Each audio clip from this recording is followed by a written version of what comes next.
Alors, je vous ai préparé tout plein d'actions Photoshop. Il y a en fait plusieurs dizaines d'actions à télécharger, c'est gratuit.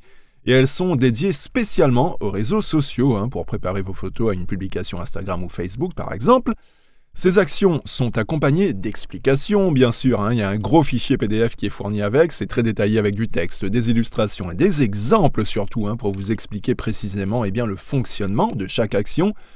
Mais concrètement, elles font quoi ces actions ? Eh bien, c'est simple, lorsque vous avez une photo à poster sur les réseaux, les actions servent en fait à vous faire gagner du temps déjà, beaucoup de temps, puisque ça fait quasiment tout en un clic. Ça met votre photo au bon format en fonction de si vous postez sur Insta ou Facebook. Ça ajoute la netteté pour que votre photo soit super nette. Et ça va d'ailleurs limiter les problèmes de compression d'image qu'on peut avoir de temps en temps sur Facebook.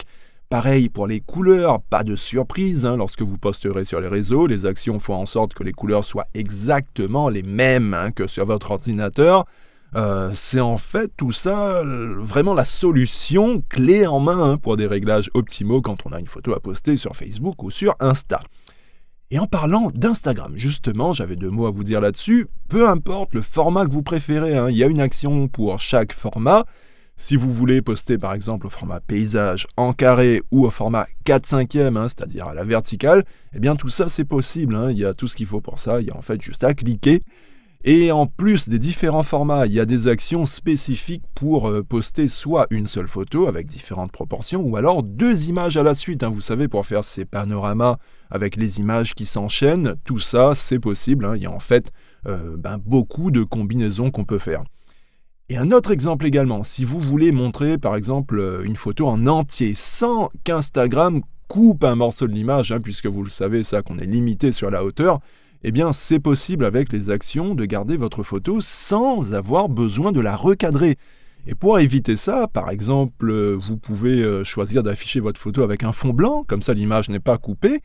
Après, si vous n'aimez pas le blanc, c'est pas du tout un souci, changez la couleur tout simplement, puisque tout est personnalisable. Ou alors, pour plus de style encore, pourquoi pas carrément opter pour un fond flou. Ça, c'est vraiment pas mal. Un flou qui peut être dosé selon vos goûts, évidemment. Plus intense, moins intense, ça c'est vous qui choisissez. Bref, des variantes comme ça, il y en a plein et tout est détaillé dans le PDF. Et pour Facebook aussi, il y a des actions spéciales pour une netteté vraiment parfaite de vos photos. Et ça, que ça soit pour un post normal sur le mur ou une photo de couverture ou encore une photo de profil. Pour chaque situation, il y a une action. Et je trouve que pouvoir préparer d'avance ces photos avec la bonne présentation et ça directement dans Photoshop, juste après qu'on ait terminé sa retouche, c'est quand même super pratique. Bref, allez tester tout ça, c'est gratuit et vous verrez le temps de ouf que vous allez gagner.